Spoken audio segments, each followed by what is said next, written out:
Wouldn't it be so simple? Unfortunately, this world is not as simple as it used to be. Maybe.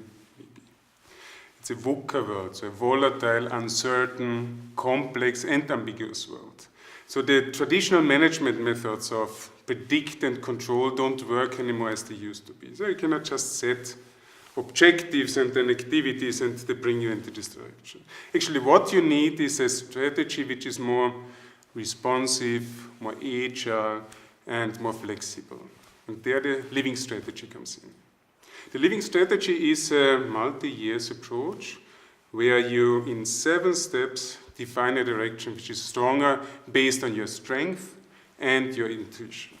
So when you look at now into the 7 steps, I'd like to introduce them to you. Number 1 is you want to root yourself in the founding story of your organization. You want to define the strengths which actually brought you to this place.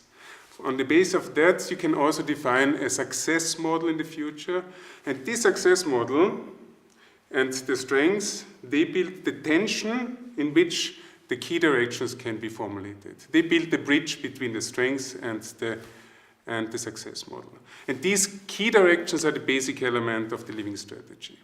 So what you do then in a 3rd step is you look into the culture of the organization and get the first reaction also about how culture reacts to these key directions. Because when they are transformative, then it's always a problem because culture will strike back.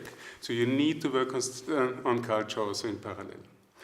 The 4th step is you define big, hairy, audacious goals, which are in the far future and which set the ambition for your strategy. And this is also the magnetism for the strategies to move forward. Step number 5 is to look into the key directions again and see if they are sharp enough, if they are clear enough, and especially if your people like them, if they're passionate about them. So this is step number 5. Number 6 is then the planning. For the next 12 to 18 months you want to get into motion. So you define key initiatives for the strategy based on the directions. And the last step is then to ground them in reality of your people. So you connect them with the objectives and connect them with the departments in your organization.